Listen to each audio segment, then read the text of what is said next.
What's up, guys? Back again with another YouTube video. My last video was about the seals, but I took the seals in the Rapture down, and I'm gonna start them both over because I feel like I missed out on a lot of verses that I could have mentioned, and I could have explained things better. And I don't want no confusion because I'm just pushing these videos out. Like I'm not gonna be on YouTube forever, but I just feel like all these notes that I have, that I should at least put them on some type of platform or something and not just keep them, you know, for me. I don't think that's fair, and I don't think God would want that. But so we're going to talk about the rapture again. So for those who do not know about the rapture, so many preachers don't teach about the end times, but when they do teach about the end times, it's going to be about the rapture, guys. So there's an event called the Great Tribulation, and many people think differently about when the rapture comes. Regarding the Great Tribulation, do it comes before the Great Tribulation starts, which will be the pre-tribulation, or mid-tribulation, or post-tribulation. But I think what a lot of people have messed up is that we don't worry about the timing of the 7 seals, the 7 trumpets, and the 7 bowls. I think people miss out on that. And if you don't have those timelines, then there's no way you can get the rapture, guys. And you need the book of Revelation for any type of prophecy. So, and I say that because many people do not go to the book of the Revelation regarding the topic of the rapture. But we're going to get all through that. So the foundation of the rapture is actually 2 verses. It's 1 Corinthians 15, 50 to 54. And the main one is Matthew 24, 30 to 31. I'm going to read Matthew 24, 30 to 31, the NIV version, and it reads, "Then will appear the sign of the Son of Man in heaven. Then all the peoples of the earth will mourn when they see the Son of Man coming on the clouds of heaven with power and great glory. And he will send his angels with a loud trumpet call, and they will gather his elect from the 4 winds, from one end of the heavens to the other." So this is an extensive verse dealing with the rapture, because if you interpret this wrong, then there will be contradictions to other verses. Beware, Jesus is not talking about his second coming to earth. This is him coming in the clouds, nothing more. So this is very similar to the 6th seal in Revelation 6. So the end of Matthew 24 and the 6th seal have a lot of things in common. So Matthew 24, it talks about the sun being darkened. Alright, the moon shall not give her light. Stars fall from heaven. The powers of heaven shaken. All tribes on the earth mourn.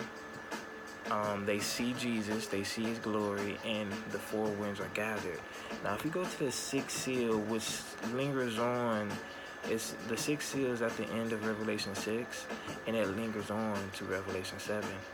But in the 6th seal, the sun become black. So you got so in Matthew 24 it says the sun shall be darkened, and the 6th seal says the sun should become black. So what is that? That's the solar eclipse. And the moon becomes blood. Alright, that's not giving light, just as Matthew 24 says. So that's the lunar eclipse. And then it also says stars fall from heaven. And then it says heavens departed, okay, or heavens shaken, just like Matthew 24. And everyone is scared of Jesus' glory, just like all the tribes have mourned in Matthew 24. And lastly, gathered from the 4 winds, which is in Revelation 7, still talking about the 6th seal. So now we need to understand, okay, so the seals, what are the seals then? Because in Revelation, that is the first point of any type of gathering. It don't say caught up, but guys, that's a form of rapture, and that is the first form of rapture in Revelation. So we need to consider that that could be the first rapture. what we need to get now is, since it's the sixth seal, when does the seals happen? All right. Well, we need to understand that the seals are not part of the Great Tribulation. They are the birth pains. Trumpets and bowls, which is 3.5 years each, are the Great Tribulation. If you read Revelation 12, Jesus comes to gather his select before the trumpet starts. All right. Now, many people think that the four horsemen have something to do with demons. And many people think that the first horseman is the Antichrist. It's an understandable misinterpretation, but it's false. The four horsemen are the four spirits in heaven. They are seraphims that guard the throne of God. If you read, more detail is on them if you read Revelation 4:7-8. You will notice that each beast calls out one horse individually as they tell John to come and see. If you read Revelation 6, that's because they are the riders of the horses. So, guys, if you read the seals, guys, you have many teachers, frankly, Seventh-day Adventists. They worry about the colors of the horses, and that's not supposed to be the point.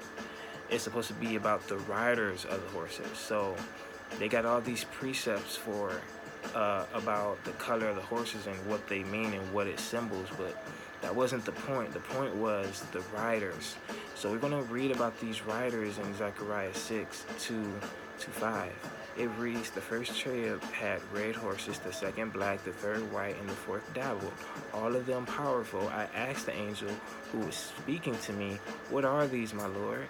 The angel answered me, these are the four spirits of heaven going out from standing in the presence of the Lord of the whole earth. So guys, these are holy angels that are setting out these judgments, guys.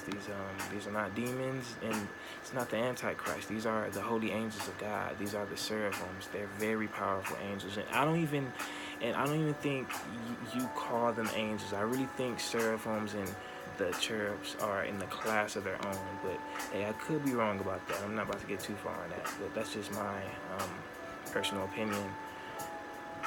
And you got to remember that, all the judgments and the seals have been happening, okay, including the martyrs. And just because the next seal opened doesn't mean the previous one stopped. It gets worse. So it's birth pains. Now, if you read Matthew 24:4-8, those are the beginning of the birth pains. And then he goes on to talk about the persecution of the Christians. Now, that's the ending of the birth pains. So by the time the sixth seal happens, everything is happening at once and everything is happening worse because it's a progression process of the birth pains. Like the man-child is coming out if you read Revelation 12. The beginning of Revelation 12 is talking about the sixth seal, because the birth pain, she's coming out in labor, and then the devil has sent 1/3 of the stars to heaven. So guys, the stars falling, the sixth seal. So who gets raptured? Well, if you notice in Revelation 7, there's two groups, but one of the groups gets sealed, guys. And we know that they are the elect because this is the same event in Matthew 24:30-31, where the angels gathered from the four winds, just as he said. So guys, that's the 144,000. So they are the first fruits. The first fruits. And I just want to really harp on that because many people have, this is the pre-tribulation rapture. This is the pre-trib rapture folks that believes that they're going to get raptured before the 144,000, and that the 144,000 is going to stay and get sealed. That is one of the reasons I wanted to research more, because I was kind of brought up to that. I've actually believed in the pre-trib rapture for a while. And as you go on, I still kind of do, but in a different way. So that was weird to me, because if you read Revelation 14, um, regarding the 144,000, they are very important people, and they are called the first fruits. All right, so Paul literally been preparing us to be the first fruits. If you read 2 Thessalonians 2:13 and Romans 8:23. Now, those at his coming will be considered first fruits. All right, 1 Corinthians 15:23, and I'm going to read that later on in this video. They will have access to heaven, all right, Isaiah 35:8, and they will be walking with the Lamb and learning new songs that are sung before the throne of God. So, guys, the 144,000, when you read Revelation 14, they will have access to heaven. They're singing before the throne of God, and they're standing with Jesus on Mount Zion. All right, Mount Zion is in heaven. That's the holy mountain, guys. Now, in my last video, you know, that's one of the places Satan was stationed at. All right, so.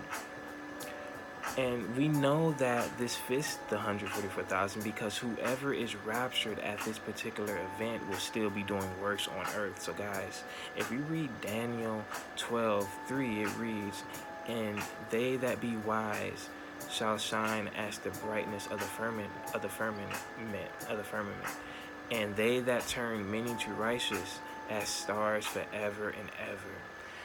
They that turn many to righteous as the stars forever and ever. So that's regarding the 144,000, guys. They're going to be coming back and forth to earth. All right. If you read Isaiah 35, you will see this this highway will be from this wilderness, and this is the way of the 144,000 of the redeemed. And so I really advise you to pause the video and read Isaiah 35, because it kind of tells you what the 144,000 will be up to. So, guys, the reasons why they're learning new songs before the throne of God and walking with the Lamb is because they are training, guys. The 144,000 are very important people. Now, many teachers believe that the 144,000 is not an actual number. But, guys, you got to remember that John wasn't seeing these people. He was just hearing these numbers. Okay, he heard the numbers being called out, and it's 12,000 of each tribe. And in Revelation 14, when he sees them, what do he see? He sees 144,000. So, guys, it's an actual number. Now, there's another group, which I will get on in a second. So, the other group, okay, which is the great multitude, is basically half of the chapter of Revelation 7. They are saved. They came out of great tribulation. So, let's stop right there. They came out of great tribulation. That means they didn't come out the sixth seal with the 144,000, because the sixth seal is not the great tribulation. It's the ending of the birth pains. The great tribulation starts the trumpet. So just keep that in mind. But there is an order, okay, with the resurrection, guys. If you go to 1 Corinthians 15:23, it reads, "But in each turn, Christ the first fruits, then when he comes, those who belong to him." So Christ the first fruits. So, guys, first fruits is speaking of a resurrection, guys. Let me go to my Bible real quick and find 1 Corinthians, because I think there's a verse that I missed out on, like 3 verses ahead. I think it was verse 20. Okay, hold on 1 second. Now it reads, if you read 1 Corinthians 15:20, "But the anointed one was raised from dead slumber, and is the first fruits of those who have fallen asleep in death." Yeah, first fruits is speaking of resurrection. So, guys, the 144,000, they are resurrected, guys, and they are sealed, okay, because they will still be doing works on earth. And you will see this in Revelation 9:4. that no harm is supposed to be done to them. All right. But yeah, now back to the great multitude. So they came out of great tribulation. If you read Revelation 7, verse 14. Now, the great tribulation is described in Matthew 24:21, Daniel 12:1, and Jeremiah 37. All right. This is speaking of a future event. Now, what Revelation 7 do, it gives you two groups, because that is the two groups that will eventually make it. There's no other group, and if you're not in those groups, you will not make it. But there's two groups. There's the 144,000. Okay, they're the best of the best. They're the first fruits, the first of the harvest. And then you got the multitude. All right, so the Revelation 7 gives you two timelines of when these two groups come. So what's going to happen is the 144,000 get sealed, and they will still be doing works on earth. What is their work? They will be gaining this multitude. Daniel 12:3, turning many to righteousness. This many is the multitude, guys. And if you read Revelation 12:17, it reads, "Then the dragon was enraged at the woman and went off to wage war against the rest of her offspring, those who keeps God's commands and hold fast to their testimony." So if you remember Revelation 12, the woman had birthed a man-child, but there's another offspring, and that is the great multitude, and those who keep God's command and hold fast to their testimony. So the dragon waged war with them. That can't be the 144,000, because they got resurrection bodies, and they're going back and forth to heaven. In Revelation 9:4, no harm will be done to them. And the woman is out of Satan's reach, and he goes for the rest of her offspring. So guys, this is the great multitude that got stuck at the great tribulation. I hope I'm not going fast, guys. I really hope I'm not going fast. But so we're going to talk about the different trumpets. So guys, this is another thing. So what I was getting at was, guys, there's the different raptures. So guys, what we get right now is that there's going to be two raptures, okay? The multitude, okay, and the 144,000.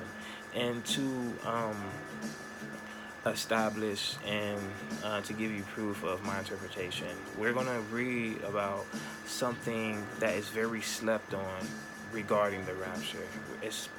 Paul was explaining the different sounds of trumpets.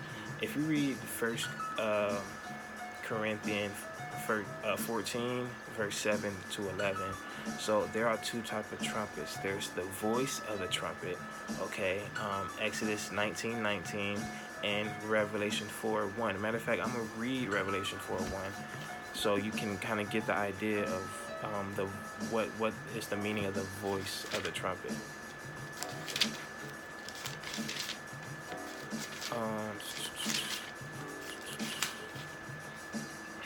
Okay, it reads, "After I wrote down these messages John is speaking of is the seven churches, I saw a door standing open in heaven and heard again the first voice that sounded like a trumpet." So guys, it's not an actual trumpet, but it sounded like one. That's the voice. That's the voice of God, guys. The voice said, "Come up here, and I will show you what must happen after this."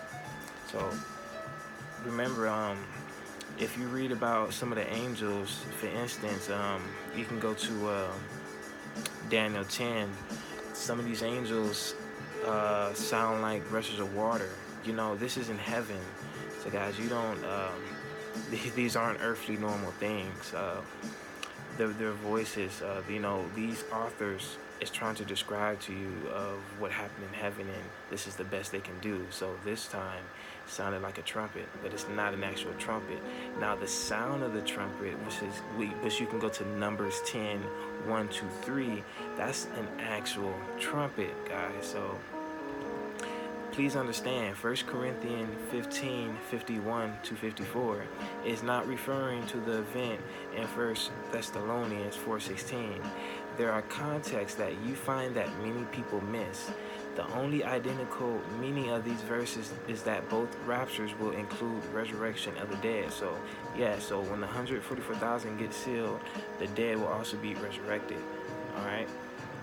Now, I'm going to read 1 Corinthians 15:52, the NIV version, and it reads, "In a flash, in the twinkling of an eye, at the last trumpet, for the trumpet will sound, the dead will be raised imperishable and will be changed." All right?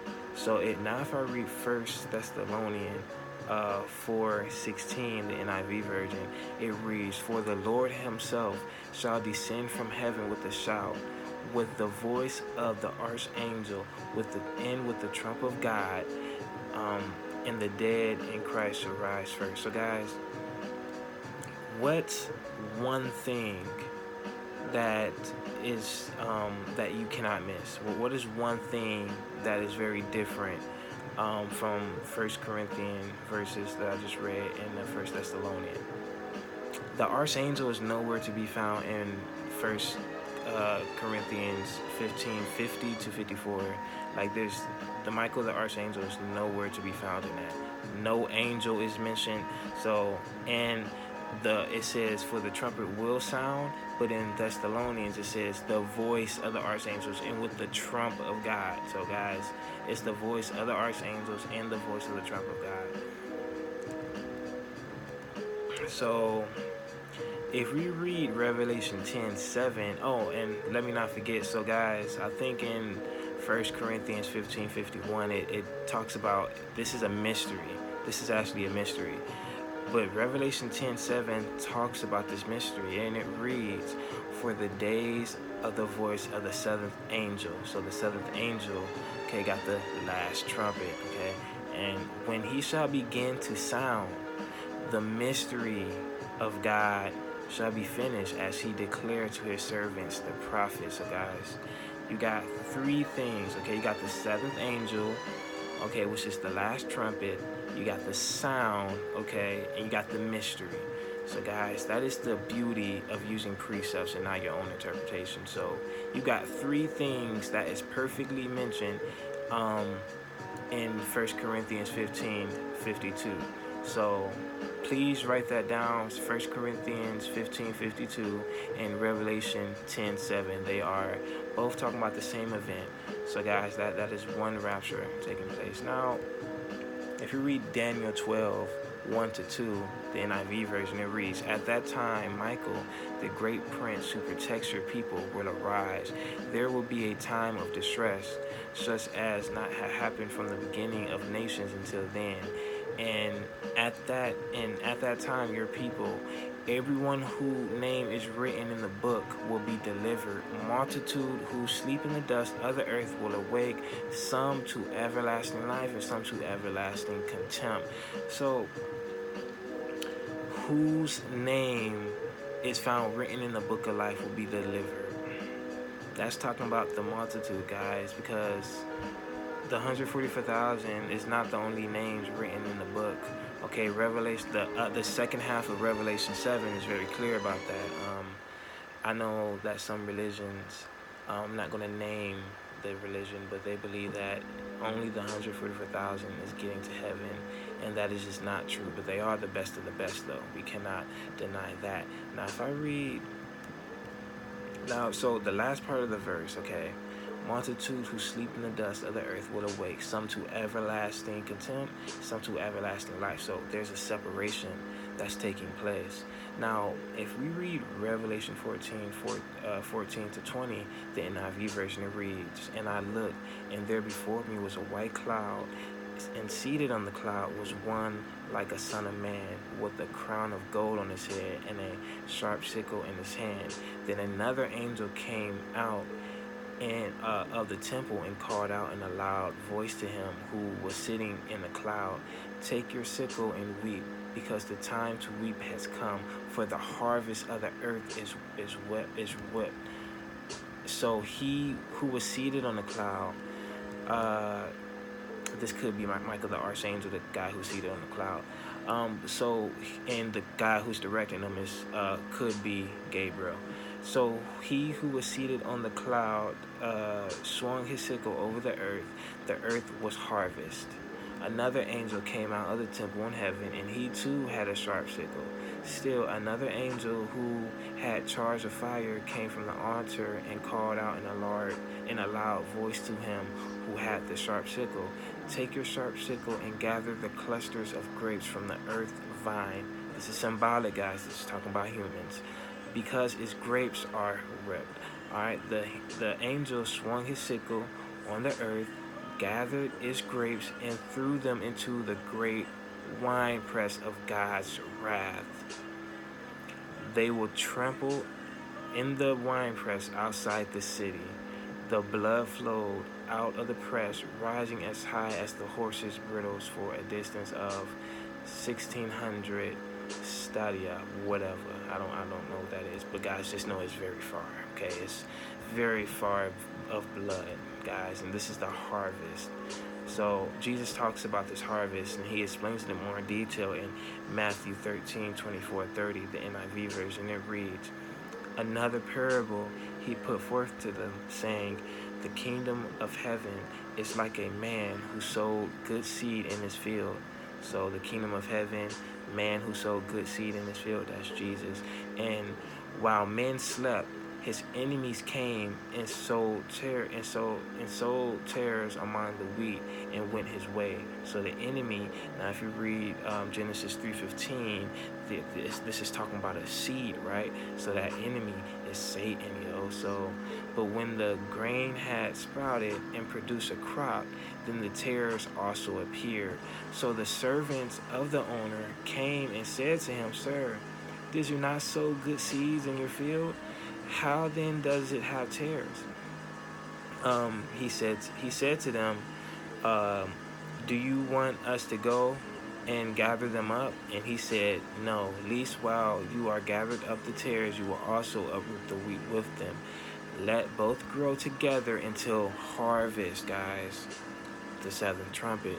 "At that time of the harvest, I will say to the reapers," the angels, all right, "first gather together the tares and bend them in bundles to burn them." So that's the great wine press, guys, everlasting contempt. "And gather the wheat into my barn, which is everlasting life." Okay. So just a few pointers I need to, I feel like it's necessary. So the first rapture is not going to be a secret. Jesus said when he comes in a cloud, everybody will see him. All right, so you probably heard of the thief in the night. Okay, the thief in the night. Yeah, that's not talking about a secret rapture. That's talking about him coming down to fight back for Jerusalem. Now, if you read Revelation 16:15-16, it reads, "Behold, I come as a thief. Blessed is he that watch and keep his garments, lest he walk naked, and they shall see his shame." And he gathered them together into a place called the Hebrew tongue Armageddon. So what he do is he gathered all the nations of the world, the United Nations, to Jerusalem to fight, and they're going to wait for Jesus. But Jesus is going to come at a time when they are not ready. He's going to come, and this day is very special. I think I don't know the verse, but it says like it's going to be a very weird day, like talking about at daytime it will be night, and at nighttime it will be day. It's something like that, but it's going to be a very weird day, only known to the Lord.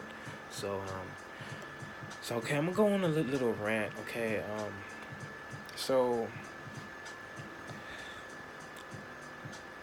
we're most likely not going to be the 144,000 guys. I'm gonna just put that clear out. The 144,000 is going to get raptured first. Okay, there's no way you can go around that.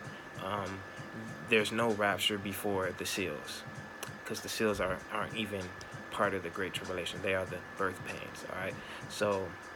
And the Great Tribulation is the trumpets, and those you see get raptured before the trumpets are the 144,000. And guys, the great multitude okay, obviously get raptured at the seventh trumpet. And there's only two groups. You can't get around that. So the first half of the Great Tribulation is the trumpets. The second half is the bowls. If you do not get raptured, the seventh trumpet, you're not going to get resurrected bodies. So I'm gonna tell you, if you're still here during the bowls, which I really hope you're not, because you won't even be looked at as a believer anymore. I'm gonna go to Zechariah 14.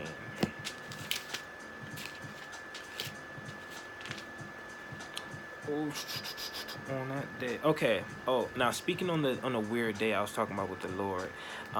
So when the Lord comes down, the Lord Jesus Christ come down to fight for Jerusalem when all the armies are gathered around the city, he's going to establish his throne called the millennium for 1,000 years, reigning on earth. But this weird day is described in Zechariah 14. It says, Zechariah 14, verse 6, it says, on that day there will be no light, no cold, or frost, or abiding frost. There will be a single continuous day, a unique kind of day known only to the eternal one, which is the Father. All right. When night does not eclipse the day, and when the light shines through the evening, on that day, living waters will stream out of Jerusalem. Half of them will flow to the eastern Dead Sea, and the other half will descend the hills and cross the plains to join the western sea. So, sorry, this translation is very weird, but it works out sometimes. I don't flex, but I'm gonna tell you, if you're still here doing the bowls, okay, I'm gonna tell you who you are. If I can find it, every nation that centuries will be struck with a plague. Nations will afflict them. They will stand with their eyes from the horrible place. Okay, I cannot find it. In that day, people who took up will survive, will make tools. Okay, so guys, the survivors. So guys, a lot of armies is going to come against Jerusalem. Okay, and the survivors that wasn't with Jesus but wasn't in the armies. Okay, so basically the survivors after the war of the earth. Okay, which is in a sixth bowl. All right, they will have to make a choice. They will either journey to Jerusalem every year to keep the feast of, I think that's the feast of it's this translation says the feast of booths, but who knows what that means, yo. But basically they're gonna be going up every year to Jerusalem to worship Jesus. And if they don't do that, rain will not come down on them. So guys, if you're still here during the bowls, you're not going to be resurrected, and you're not going to live through the millennium. So even though we're most likely not going to be the 144,000 guys, we at least want to get resurrected bodies by about time the seventh trumpet comes. So the reason why there are two groups is because the 144,000 is going to be inside the temple where the Lord is dwelling in, and the multitude is going to be outside in the outer courts. So guys, the multitude is going to be living in the outer courts, okay? But they're not going to be dwelling inside where Jesus is at, like the 144,000 are. So there's a different class now. If you go to if you go to Matthew 25, okay, it's the foolish versions and the wise versions, okay? The multitude, you can compare that to the foolish versions, okay? Because and the wise versions is the 144,000. So you think I thought it was weird that when Jesus come in the clouds in in Matthew 24 verse 30 to 31, the tribes was mourning. Well, I'm gonna tell you why they was mourning, which is we will be mourning because we understand that we're going to stay here for the Great Tribulation. So guys, it's not like, oh my gosh, that's Jesus, oh my gosh, he's gonna take us. It's more like, oh crap, I done messed up, I done worried about too much worldly things, I'm not gonna be the 144,000 because he is not sealing me. He's about to go back in that cloud, and I'm gonna have to stay here during the trumpets. So guys, I'm going to get on more about the trumpets and about what's going to be happening during the trumpets. But guys, the mark of the beast, okay, is going to come. And guys, most of the multitudes are going to die, okay? Most of the multitudes are going to die. And whoever stays, if you can survive to the seventh trumpet, guys, you still got to live a holy life. So just because you, if you don't deny Jesus, okay, doesn't mean, if you get taken out for Jesus, it doesn't necessarily mean that you can do anything you want, because you're going to be taken out for Jesus anyway. Do not take that risk. But yeah, the Great Tribulation, okay, it's really a test. It's really a test to see if you real or you fake. So guys, Peter, you're probably thinking, okay, well, I can deny Jesus because Peter denied Jesus and he's still forgiven. Well, Peter had a chance to deny him again and he didn't deny him, guys. All the apostles died. All the apostles were martyrs. They all got killed. Not one of them have lived to see their days. Okay, they all got killed. John, who wrote the book of Revelation, was in jail when he wrote it. Okay, and that's why everything was symbolic, because they couldn't know what he was talking about. Okay, so do not deny Jesus. But guys, during this time of denying Jesus is the mark of the beast. So what's going to happen is the Christians, okay, are going to be the enemies to the state, because after World War III happens, the United Nations is going to be like, listen, we don't want a World War IV, so we're going to establish a one world government, which is what the Illuminati always wanted, whether you believe them or not. So they're going to do one world government. What that's going to cause, a one world currency, the mark of the beast. And we understand, as Christians, read about that mark of the beast. And also there's going to be a one world religion, which the Pope is trying to establish this movement called coexistent. Jesus is the only way to get to heaven. It's the only way. Allah and God of the Bible is far from the same. Allah and his angels praise for Muhammad. God is not going to pray, because who was Muhammad praying to? For him to pray, he had to be praying to someone. Okay? There's only one Lord, and there's only one way to get to that Lord, and that is through Jesus Christ, which is why the Christians will be enemies of the state. Now, there's been a lot of religious wars. Okay, I can admit that. A lot of wars was caused by religion. But guys, Christians, not Catholics, Christians have been prosecuted all these times, guys. Christians have been prosecuted from the beginning of its establishment. Okay, and the Roman Catholics have been involved in our prosecution. Yes, the Pope, okay, they want to be Christ. They want to dethrone Christ. They want to act as they are the Messiah. And the Pope is doing that now, okay? He wants you to believe that he has all the authority that Jesus has. And all the old popes in the 1700s and all of that thought the same thing, and they have killed Christians because the Christians would not worship them. So, and now you got the ISIS killing Christians too. You got China have destroyed Bibles, have blown up churches. You got North Korea, who constantly prosecute and kill Christians all the time.